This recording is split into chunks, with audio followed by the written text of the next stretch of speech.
Hi Virgo. Welcome to your mid-August love reading. I've been shuffling quite a bit off camera, so let's get started. We're ready to cut. This is looking at the next 2 weeks for you until the end of August. If this does not resonate, check your moon, rising, or Venus channel, or another moon, rising, or Venus sign, or another channel, and all or some may resonate. Take what resonates, leave the rest. 8 of Wands for your bottom of the deck energy. This might be what you think about when you're thinking of the other person here. If you're in a relationship, if you're not, well, one could be coming for you. All right, let's get into it. Somebody, well, in the past, there has been an upset and the worst of it is over. You know, though, honestly, my hunch is that maybe, well, as I say, maybe somebody's not over it yet. It could be the other person, but for you, Virgo, in the past there was heartbreak, but now it looks like you're kind of over it and you're ready to, you're considering somebody new.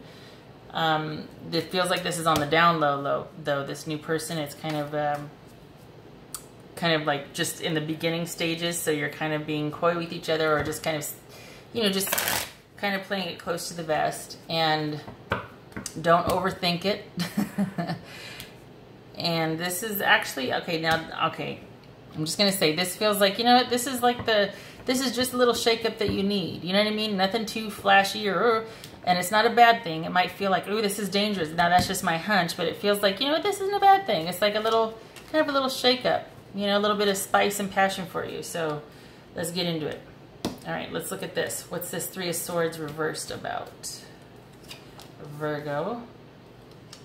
All right, so yeah, somebody probably was doing, you know, it's funny because the person that in the past, maybe this is you, Virgo, but in the past, instead of somebody doing it and getting caught, they actually came clean about it. Somebody was like, okay, I'm really sorry, and, you know, they felt bad, and they said something that was very hurtful. So whatever it was,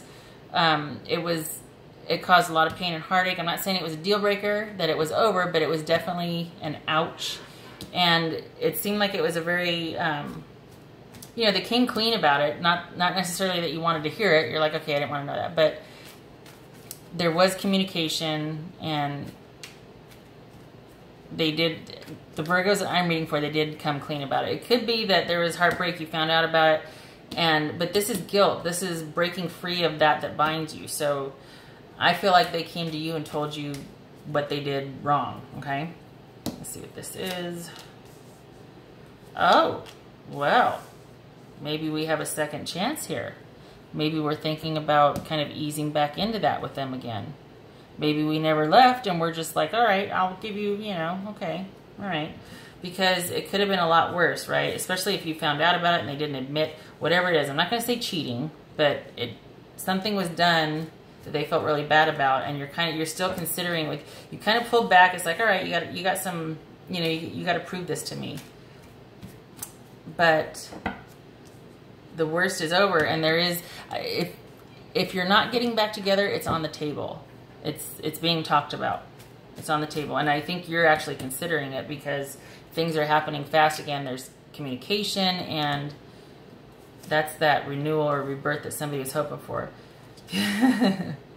Okay, so this really, seriously, this feels like you're kind of, and with this being a religious, it almost feels like you're kind of, you're keeping your relationship secretive because it's probably not a conventional relationship, or it's not something that you want everybody to know about because they might judge you. Okay, so this could be like somebody did something and then everybody's like, why are you still with that person? Or you're very connected to your faith and what they did was against your faith, and you have to keep the relationship private because you just don't want to deal with everybody's opinions and whatnot. And it could be that this person is out of work, and that's kind of where for your community of people and religion and whatnot, that's frowned upon. It could be that this allegiance to religion was not working, or the strictness and conventionality of the relationship was not working for you. I'm just going to say it.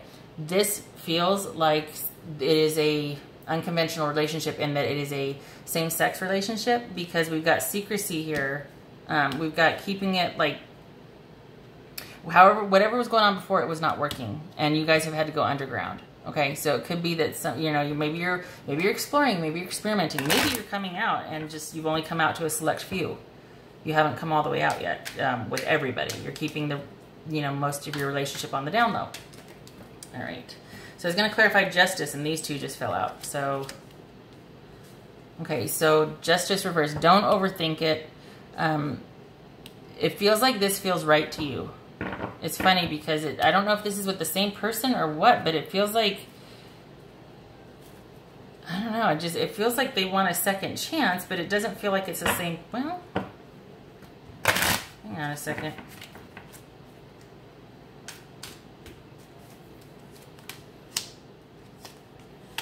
Okay, be ye not stupid. Do not be foolish or reckless. Don't. Okay, so, you know what, I'm just going to call it. This feels like somebody's wanting to come out, that if they feel like if they don't, they're going to stay stuck. It doesn't make them happy, and it's just going to make them more reckless and more resentful and just more difficult. You know what I mean? There's a lot of thought going into it, almost too much, and there's a call for balance.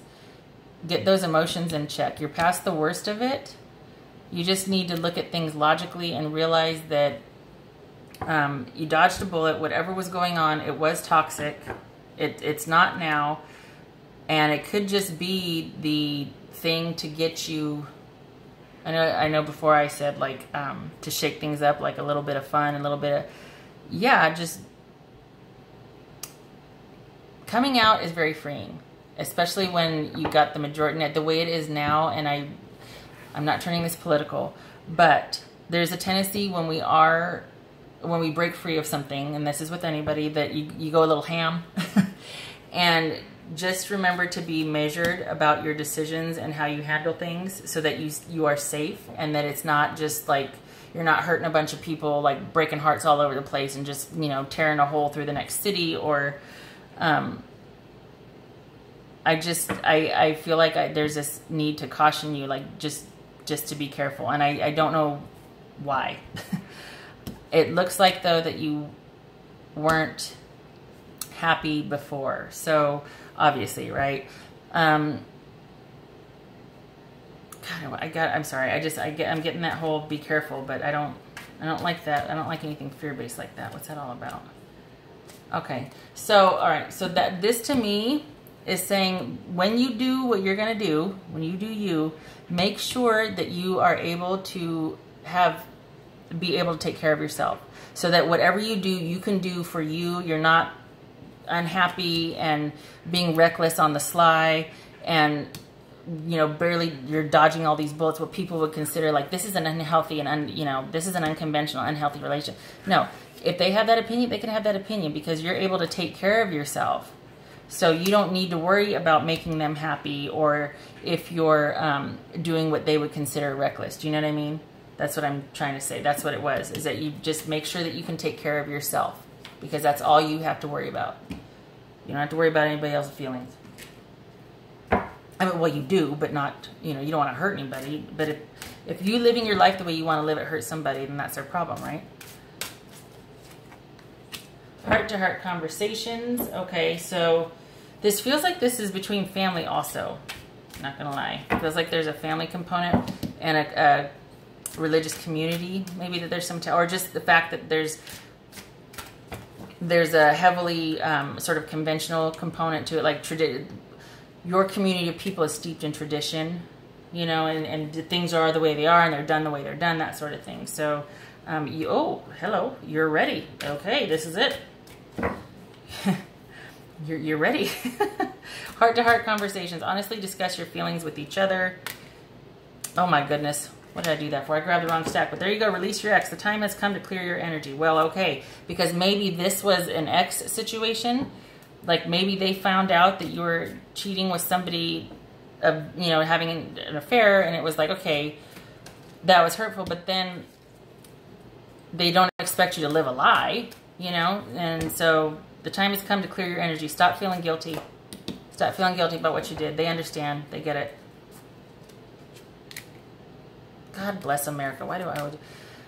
Divine intervention. God sends miracles to answer sincere prayers. Well, I think, where is that? I think that's kind of what this is about. Yeah, I think that's what this is, disappointment is about. No, I think this is also some introspection right here, and just figuring you're past the worst of it and just getting really clear about what you want and how you want to live your life. And, you know, you've got divine timing on your side here, divine intervention, protection. So there you go. So Virgo, you do you. And if it's time, it's time. But you get to decide how you want to live the rest of your life and who you want to be with. So there you go. And I hope you can see all that. I probably, oh shucks. Okay. All right, Virgo. So that is what I have for you. I hope it was helpful. And I hope you have a great last 2 weeks of August. And I will see you in the next reading. Take care.